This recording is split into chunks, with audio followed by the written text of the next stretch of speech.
from the CUSMA agreement or negotiating a new agreement just with the U.S. I wonder what you make of that, given that Canada and the U.S. definitely share more labor and environmental standards than we do with Mexico.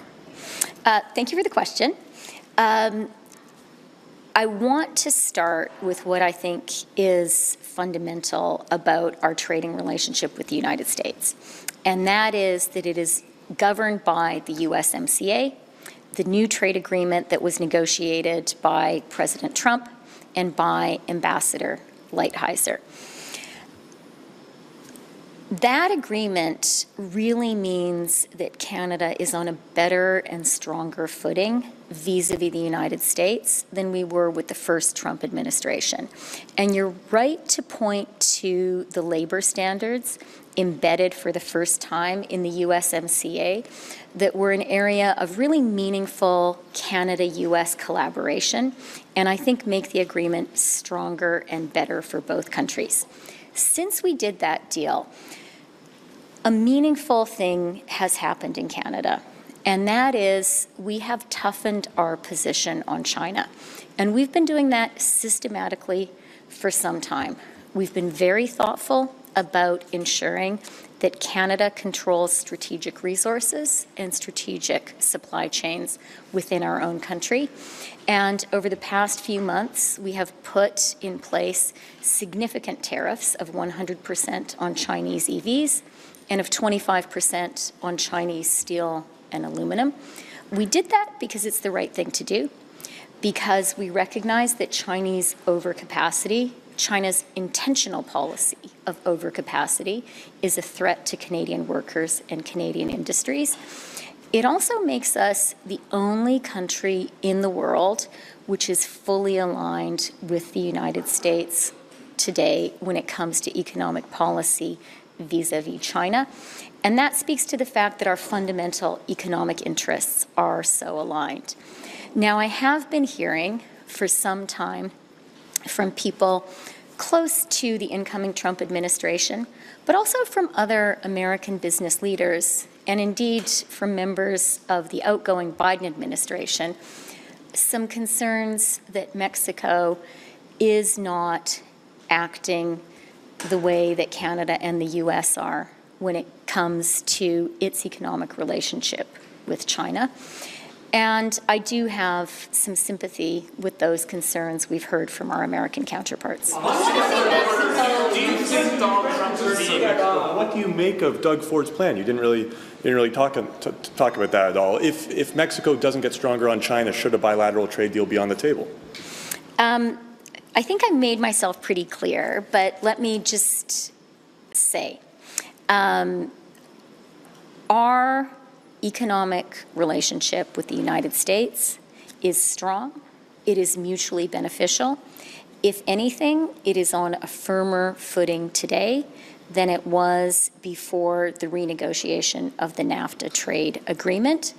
And, a really important guarantee for Canada and Canadians is that we enter the period of this new administration with a trade agreement that was negotiated by the incoming president, that was negotiated by Ambassador Lighthizer. We know that this U.S. administration has some concerns about China.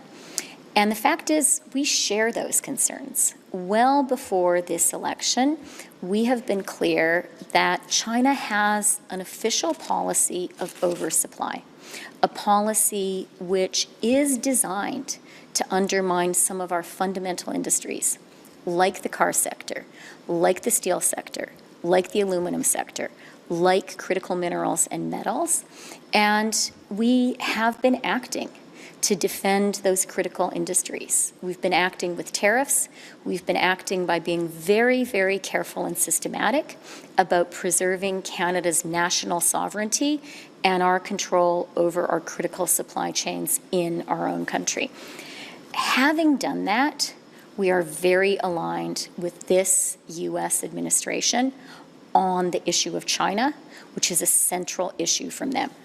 I have heard from them, and actually I've heard also from the Biden administration, and I've heard also from U.S. business leaders, some real concerns about whether Mexico is fully aligned when it comes to its policies vis-a-vis China.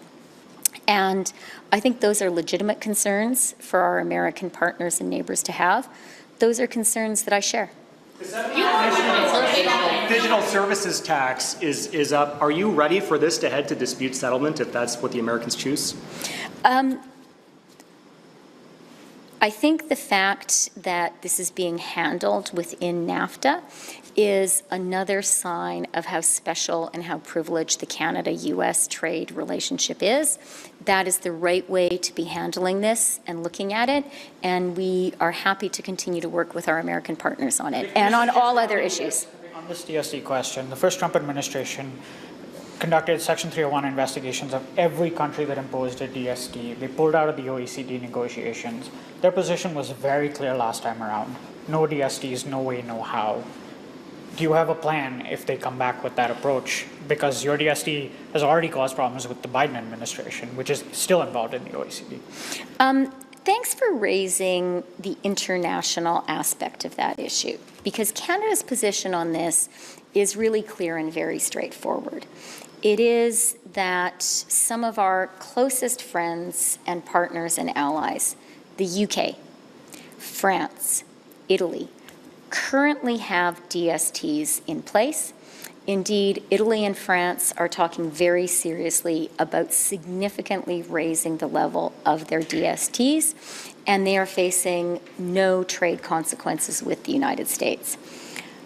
My position as someone who speaks for Team Canada is Canada should not be discriminated against. Canadians need to have a level playing field on this issue.